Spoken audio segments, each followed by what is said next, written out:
Bonjour les amis, pour cette dernière vidéo de l'année, donc qui est la quatrième de la série Brocodile SA, le jeu vidéo, on va parler d'un jeu qui s'appelle Disco Elysium et voilà, et d'un concept aussi que j'ai développé aussi dans la manière aussi, donc vous aurez compris comment je considère un peu, enfin j'essaie dans cette série de vidéos de concevoir une activité d'entrepreneur comme un jeu vidéo.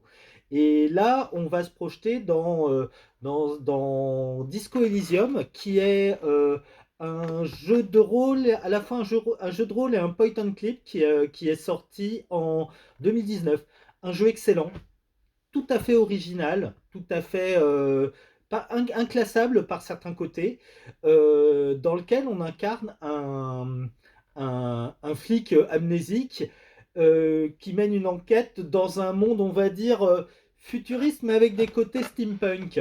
Si vous voyez l'esthétique, c'est-à-dire qu'on est dans un univers un peu parallèle où les technologies, enfin, un peu en retard technologique sur le nôtre, et par contre, où l'histoire politique n'aurait pas tout à fait été la même.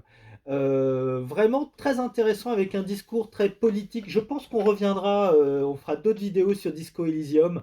Voilà, en tout cas, c'est la première qu'on sort. L'un des aspects du jeu, c'est qu'on peut choisir de jouer le personnage comme un flic superstar, comme un flic apologétique, c'est-à-dire qui dit tout le temps je suis désolé, contre un flic classique, autoritaire, hard-boil, ou comme des choses un peu plus panachées, quoi. C'est-à-dire qu'on peut avoir un côté méga star à côté de apologétique, quoi. C'est-à-dire qui s'excuse en étant toujours aussi et avoir des côtés très flamboyants. Ça peut être modifié par les objets qu'on trouve, par les objets qu'on porte, et puis ça a des influences sur les jeux. On peut avoir aussi des réflexions qu'on internalise et qui changent un peu le mode de jeu. C'est un jeu donc qui est sorti en 2019 auquel j'ai pas mal joué en fait ces dernières années, notamment quand on avait le temps de jouer pendant le Covid ou les confinements. Euh, Là, je l'ai ressorti récemment. Euh, et Là, il y a parfois des réflexions qu'on peut jouer le flic clochard dans Disco Elysium. Le personnage est un alcoolique en phase terminale, effectivement, qui a des gros soucis de santé parce qu'il picole trop. Et bon, on peut choisir effectivement de boire ou ne pas boire. Finalement, dans le jeu, on a le choix, ce qui est quelque chose qui me parle pas mal, effectivement, sur la liberté et les choix qu'on peut avoir. On peut le jouer avec un discours gaucho. C'est un jeu très politique, avec beaucoup de messages et beaucoup de discours politiques. Alors, comment ça résonne et comment je me la joue un peu Disco Elysium dans Brocodile SA, le jeu vidéo. Eh ben, je crois que les réflexions que j'internalise, les choix que je fais, voilà, le personnage principal, il est flic, mais il sait pas comment être flic d'une certaine façon. Il apprend un peu le truc, il fait des erreurs, il se plante, il fait des choix qui sont révocables ou pas révocables, et ça avance malgré tout. Il cherche son look, il cherche son style, au fur et à mesure, il s'affirme plus ou moins en fonction de l'avancée de son enquête, de ses quêtes, quoi. Et moi, c'est un petit peu pareil. L'entreprise, les Brocodilessa, elle est un peu sur une ligne de crête entre le côté économie sociale et solidaire. On prend souvent les Brocodilessa comme une association, à cause peut-être de son objet, peut-être du fait que ce soit une entreprise à mission, à quête, à sens, le sens que moi je peux y mettre avec ce que je suis aussi, avec mon vécu, mon background, comme on dit pour les personnages de jeux de rôle, quoi. Et voilà, on joue des rôles sociaux, hein. Et à la fois, l'autre aspect, c'est le côté start-up.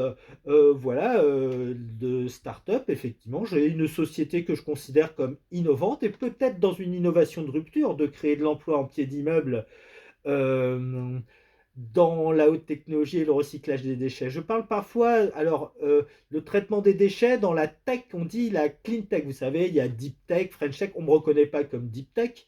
Mais moi, j'ai choisi le terme de trash tech, d'être start-upper de la trash tech. Et comme je fais avec les moyens du bord et avec l'expérience, il y a il y a une des réflexions en fait que peut internaliser le personnage dans Disco Elysium, qui est le mode Condé.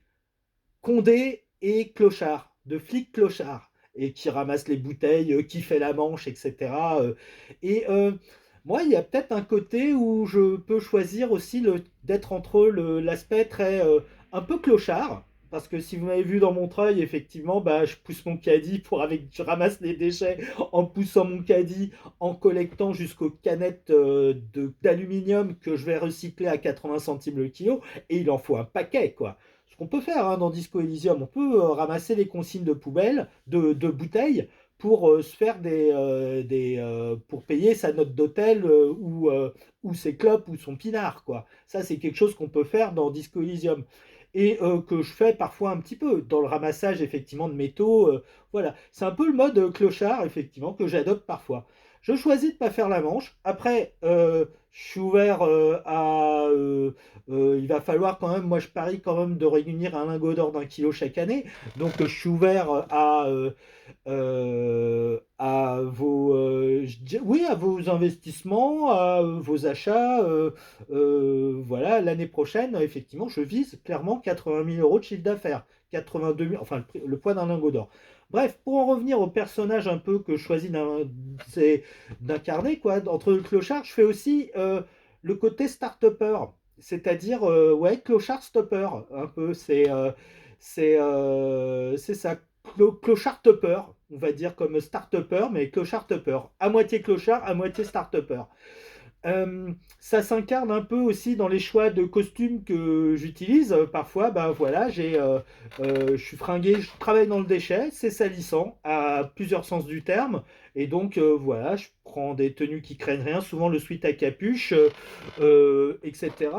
Et parfois, par contre, et alors là, j'aimerais parler de quelque chose qui peut vous aider si vous cherchez un emploi ou si vous avez besoin de vous relooker, de rebondir peut-être et d'avoir peut-être le droit et le choix d'une avancée sociale, c'est la cravate solidaire. J'aimerais quand même leur rendre hommage, les remercier cette année. Je ne les ai pas encore remerciés. Enfin, je remercie plein de gens. Mais c'est avec eux, effectivement, que voilà, j'ai eu cette veste en termes duquel je gagne en cred start-upper, ou un peu, là, je quitte un peu le costume de... On me prend moins pour un clochard quand je mets cette veste-là, finalement. Et ça permet un peu d'entrer, d'être... Alors, est-ce que j'arrive à être crédible pour autant en start-upper? Il y a un prix de l'illusion quand même, hein. C'est-à-dire que je fais pas de levée de fonds, c'est peut-être tant mieux. Mais voilà, c'est un peu un rôle aussi qu'on joue.